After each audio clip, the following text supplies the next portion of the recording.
አሰላሙ አለይኩም ወራህመቱላህ ውድ የሂላል ቤተሰቦች፣ ዛሬም ድንቅና አስተማሪ በሆነ ታሪክ ተመልሰናል። ቪዲዮውን እስከ መጨረሻው ድረስ ይከታተሉ። ለዚህ ቻናል አዲስ ከሆናችሁ ሰብስክራይብ ማድረጋችሁን እንዳትረሱ፣ ቪዲዮውንም ላይክ በማድረግ ጀምሩ።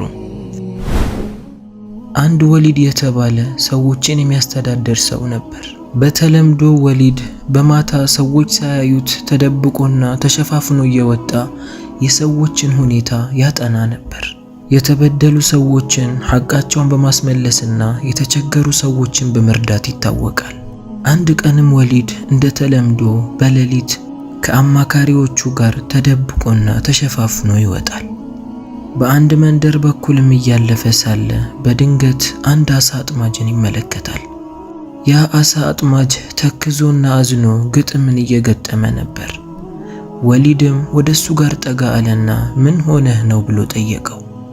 ምስኪኑ አሳ አጥማጅም እኔ ብዙ ልጆች አሉኝ፣ ጠዋት ሪዝቄን ፈልጌ አሳ ለማጥመድ ወደ ባህር ወጣው።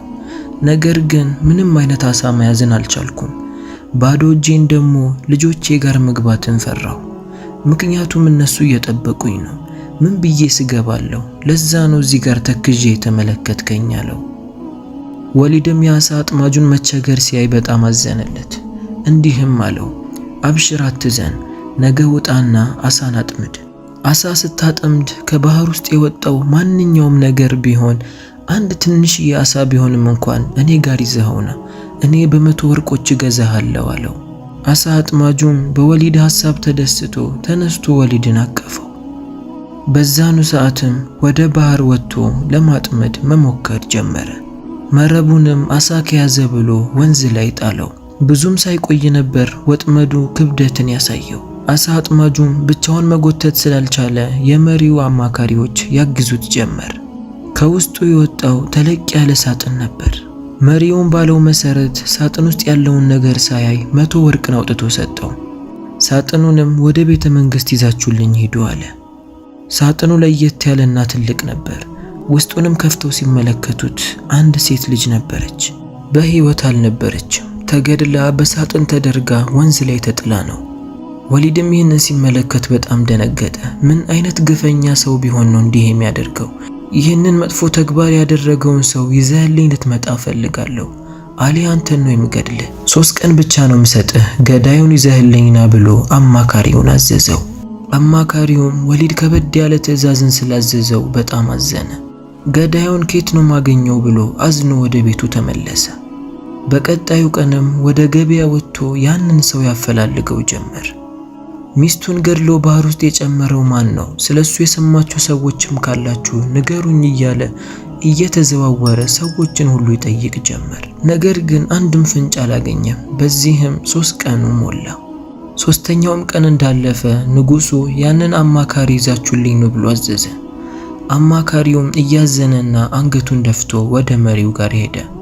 መሪውም የታለ ያንን ሰው ያስክልኝ እንዴ ብሎ ጠየቀው። አማካሪውም እያዘነ በየቦታው ሄጄ ፈለኩት፣ ነገር ግን ማንም ሰው ስለሱ ሊያውቅና ሊነግረኝ አልቻለም። ንጉሱም በቁጣ ስለዚህ ባልኩት መሰረት አንተ ትገደላለህ፣ ሌላው ሰው ማየትና መማር ስላለበት ሰዎች በተሰባሰቡበት ቦታ ይሁን ብሎ ወታደሮቹን አዘዘ።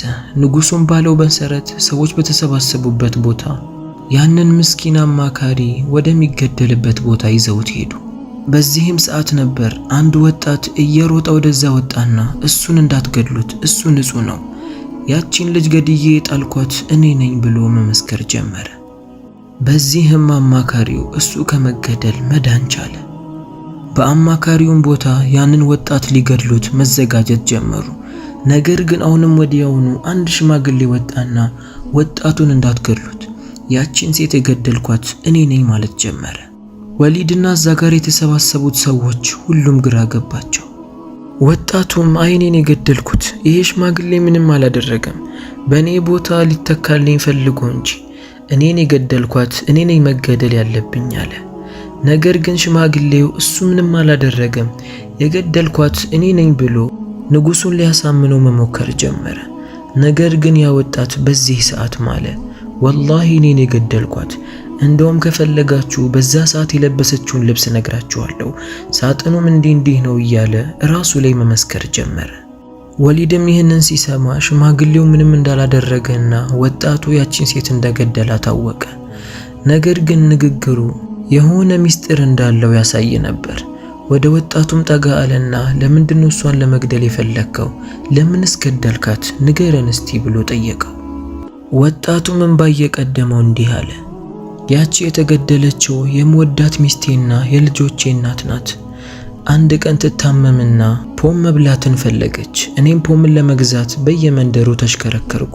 ነገር ግን ላገኝላት አልቻልኩም። ወደ እናንተ መንደርም መጣሁኝ፣ ሰው ጠቁሞኝ። ከዛም 3 ፖምን ገዝቼላት ሄድኩኝ። ነገር ግን ፖሙን ሳትበላው ከጎኗ አስቀመጠችው።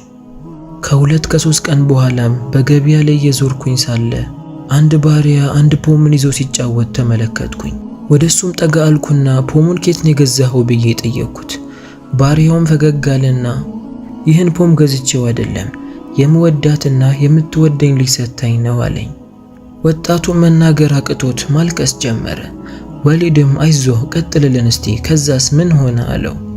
ወጣቱም እንባውን ጠራረገና እንዲህ ብሎ ቀጠለ። ባሪያውም ቀጥሎ ታውቃለህ፣ ይህን ፖም የገዛላት ባሏ ከሩቅ ቦታ ሄዶ ነበር። እሷ ግን እኔን ስለምትወደኝ ለኔ ሰጠችኝ አለኝ። ወደ ቤትም ስገባ ፖሙ 2 ብቻ ነበር። ባሪያው የነገረኝ ነገር ትዝ ብሎኝ ሚስቴ ከዳችኝ ያህል ተሰማኝ። በንዴትም አላህ ይቅር ይበለኝና ሚስቴን ገድዬ ወንዝ ላይ ጣልኳት። ነገር ግን ወደ ቤት ስገባ ልጄ እያለቀሰ ነበር። ወደሱ ጠጋ አልኩና ምንድነው የሚያስለቅስህ ብዬ ጠየቅኩት። እሱም እያለቀሰ ቅድም እየተጫወትኩኝ ሳለ አንድ ባሪያ መጥቶ ከእጄ ላይ ፖሙን ነጠቀኝ አለኝ። በዚህ ሰዓት ነበር ሰማይ ምድሩ ግልብጥ ያለብኝ። ሚስቴ ሳትሆን ያ ባሪያ ነበር የከዳኝ። በጣምም ደነገጥኩኝ። የማረገውን ነገር አጥቼ ነበር። ስለዚህ አሁን መገደል ያለብኝ እኔ ነኝ። ያንን ሽማግሌ ትታችሁት እኔን ግደሉኝ አለ። ወሊድና እዛ ጋር የተሰበሰቡት ሰዎች ታሪኩን ሲሰሙ በጣም አዘኑለት። ወሊድም ቀጥሎ እንዲህ አለ። እንዴት የአንድ ሰውን ወሬ ሰምተህ ሳታረጋግጥ ለዛውም የባሪያን ወሬ ሰምተህ ትቀበለዋለህ? ይህንን በማድረግህ ጥፋተኛ ነህ። ነገር ግን እኔ አሁን በአንተ ቦታ እንዲገደል የማዘው ያንን ባሪያ ነው። ወሊድም ወደ አማካሪው ዞሮ አሁንም ያንን ባሪያ እንድታመጣልኝ አዝሃለሁ። 3 ቀንም ብቻ ነው የምሰጥህ። በ3 ቀን ያንን ባሪያ ካለመጣህ በሱ ቦታ አንተን የምትገደለው አለው። አማካሪውም ከዚህ የዳነ ቢመስለው ነገር ግን አሁንም ሌላ ስራ ስለተሰጠው አዝኖ ሄደ። 3ቱንም ቀን በገበያ እየተዘዋወረ ያንን ባሪያ ማፈላለግ ጀመረ። ነገር ግን ሊያገኘው አልቻለም። ከ3 ቀን በኋላም ወሊድ ይጠራዋል። በዚህ ሰዓት አማካሪው እንደሚገደል እርግጠኛ ሆኖ ነበር። አዝኖና እየተከፋ ቤተሰቦቹን መሰናበት ጀመረ። ነገር ግን ትንሽ ልጁን እየተሰናበታት ሳለ በድንገት ከጀርባ ኪሷ ያንን ፖም ያገኘዋል። ወደ ልጁም ጠጋ አለና ፖሙን ማን የሰጠሽ ብሎ ጠየቃት።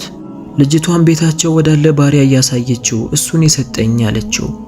የንጉሱም አማካሪ ባሪያውን ሲመለከተው አሃ አንተ ነህ ለካ በባልና ሚስት መሃል ገብተህ ሚስት እንድትገደል ያደረከው አንተ ነህ ጥፋተኛው፣ ከኔ ጋር መሄድ አለብህ ብሎት ይዞት ወደ ፍርድ ቦታ ይሄዳል። ወሊድም ትክክለኛ ጥፋት የሚገባው ሰው በመገኘቱ ደስ አለው። ወደ አዛውንቱም ዘወር አለና ለምንድነው ባላጠፋኸው ጥፋት ራስህን ፊዳ ለማድረግ የመጣኸው አለው። አዛውንቱም እያለቀሰ ንጉስ ሆይ የተገደለችዋ ሴት ልጅ የኔ ልጅ ናት። ፊት ለፊታችሁ የምትመለከቱት የሷ ባለቤት ደግሞ እንደ ልጄ ነው ማየው። ሁለቱንም በጣም ነበር የምወዳቸው። ይህ ነገር በመከሰቱ በጣም አዝኛለሁ።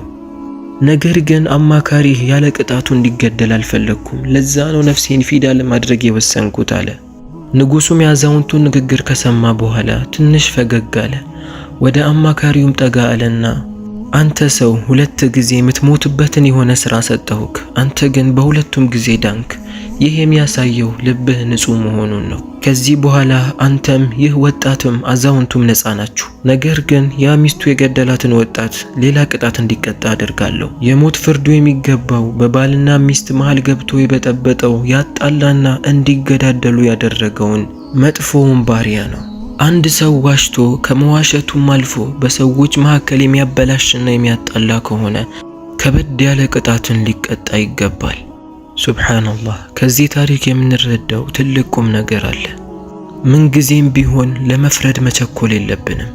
ከመናገራችንና የሆነን ነገር ከማድረጋችን በፊት ማሰብ አለብን። እንዲሁም ጉዳዩ ከተከሰተ በኋላ በውሸትና በሌላ ነገር ለመደባበቅ መሞከር ሳይሆን እውነቱን ተናግረን አላህን ፈርተን ሐቁን የማንደብቅ ከሆነ አላህም አያዋርደንም፣ መጨረሻችን ያማረ ነው የሚሆነው። አላህ በሰማነው የምንጠቀም ያድርገን። የዛሬ ታሪካችን ይህንን ይመስላል። ይህንን ድንቅ ታሪክ ለሌሎች እንዲደርስ ሼር ማድረጋችሁን እንዳትረሱ። ቪዲዮንም ላይክ፣ ሼር፣ ሰብስክራይብ ማድረጋችሁን እንዳትረሱ። በሌላ ታሪክ እስከምንገናኝ ድረስ ወሰላሙ አለይኩም ወራህመቱላህ።